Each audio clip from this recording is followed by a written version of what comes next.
Alguém aqui já chegou atrasado no aeroporto, na rodoviária? Chegar atrasado é coisa de irresponsável. Perdeu o horário? Perdeu o horário. O que o cara estava fazendo para perder o horário? Me diz, qualquer pessoa em qualquer instância. Fazemos uma reunião aqui na rádio às 14h. Na rádio não, mania de rádio. Aqui na TV, 14h. Um cara chega arrastando o chinelo às 2h15. Lá fora, aqui tu não entra. Mas não fazem isso. Tem que fazer. Todas as empresas, para disciplinar os atrasados do relógio. Pois então, Luiz Carlos Prates é um dos caras mais pontuais aqui da nossa emissora. Só que imprevistos acontecem e se chegar atrasado, às vezes imprevistos têm que ser previsíveis. A gente vai ver o que aconteceu. O cara chega no aeroporto correndo, na rodoviária o ônibus está dando a ré para sair e o cara correndo com a mala. Estava fazendo o quê? Bom, nós temos um caso em Joinville, uma discussão entre um passageiro e um funcionário de uma empresa de transporte na rodoviária lá, que terminou na delegacia. E para saber melhor essa história, a gente vai conversar ao vivo com o repórter Maicon Costa. Uma boa tarde para você. Conta melhor para a gente essa história e os nossos direitos.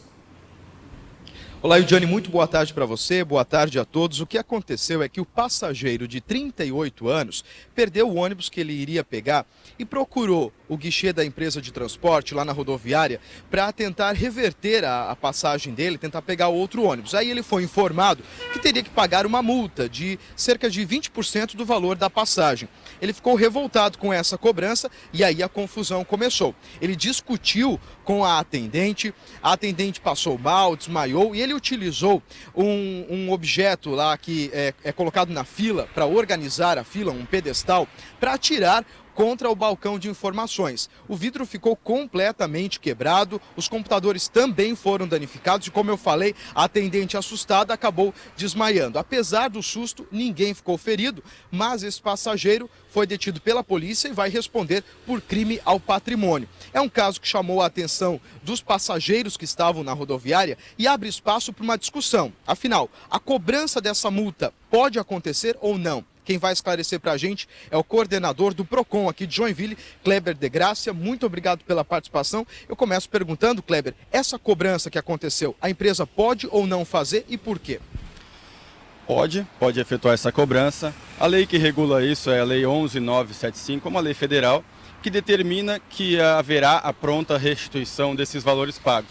Mas ela não elenca, ou melhor, ela é regulamentada por uma resolução da ANTT, e essa resolução prevê essa possibilidade de cobrança. Então, apesar da lei não prever, e a lei deve ser fixada no guichê de atendimento, então esse consumidor, esse passageiro deve ter visto essa legislação afixada no próprio local onde ele foi requisitar a restituição, e lá não estava previsto isso.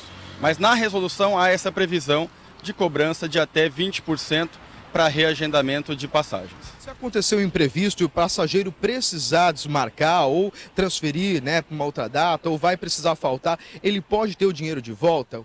Qual é o entendimento do PROCON nesse sentido? O entendimento do PROCON é da própria resolução da ANTT. Em até 3 horas antes do embarque, antes da saída efetiva desse ônibus, ele pode requisitar não só o reagendamento, como a restituição dos valores pagos. Ou seja, 3 horas antes da saída do ônibus, ele pode receber todo o valor pago, descontado somente 5%. Se passar dessas 3 horas, ou seja, se faltar menos de 3 horas, ou a qualquer momento posterior à saída do ônibus, dessa passagem comprada, ele pode reagendar essa passagem num período de até 1 ano, ele pode reagendar pagando aí esses 20% previstos na resolução. O cliente que achar que foi lesado pode reclamar com quem? Ele pode procurar a ANTT inicialmente, através do telefone 166.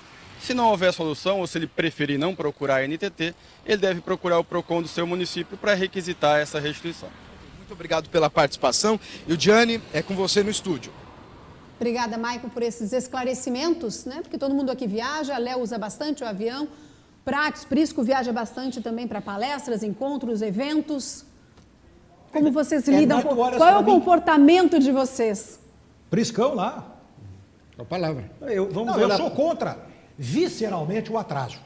Na minha empresa, a reunião é às 2 horas, chegou às 2h01. Não, mas é o diretor lá fora, não entra mais. Se fizermos isso e adotarmos isso, eu me lembro de alguns encontros no Japão, a representação catarinense. Vamos lá, pessoal, os japoneses não gostam de atraso. Sim, mas e nós gostamos?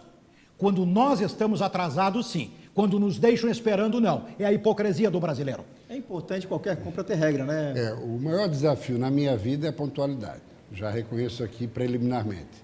Agora, devo dizer o seguinte, nessa questão, por exemplo, da mobilidade urbana, nós falamos ali de ciclovias, falamos também de transporte coletivo, de qualidade, tal.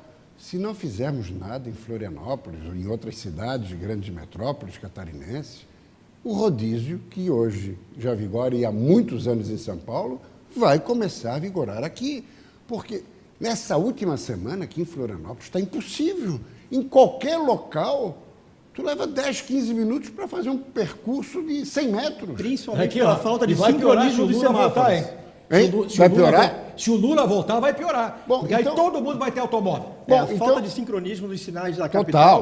Total. Eu não sei o que eles fizeram, que agora a gente para em tudo que é sinal. Né? E não há uma sequência ali na beira-mar, inclusive tu passa, mas o sinal ali da pracinha Celso Ramos está fechado. Daí os carros ficam atravessados na beira-mar, impedindo a outra... Pior ainda, gerenciamento, né, né? Léo? Quanto tempo tem que estar antes do aeroporto? Mais Não, ainda, aeroporto, né? no mínimo Uma hora, né? No mínimo uma uma hora, imagina? Uma hora.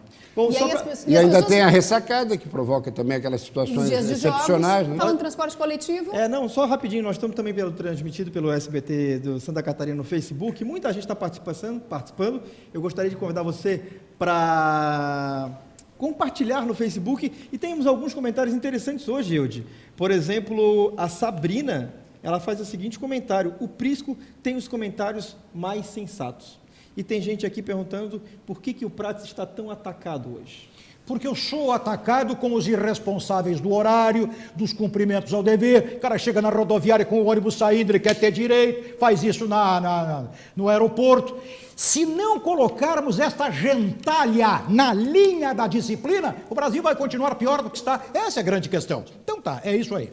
Agora, jamais eu vou posar de bonzinho. Não vou. Outra questão que é fundamental na discussão do transporte coletivo, a Grande Florianópolis, hoje, entre as grandes macro-regiões de Santa Catarina, é aquela com maior volume de veículos, de carros. Quando eu falo em Grande Florianópolis, São José, Palhoça, Biguaçu, Santa Amaro e a própria capital. É preciso um transporte coletivo da micro-região, da Grande Florianópolis. Sem o que também não resolve o problema da capital, porque está tudo muito interligado. Às vezes a saída com dificuldade da Palhoça ou de Biguaçu já complica também a situação em Florianópolis. Então, a formulação tem que ser conjunta desses municípios.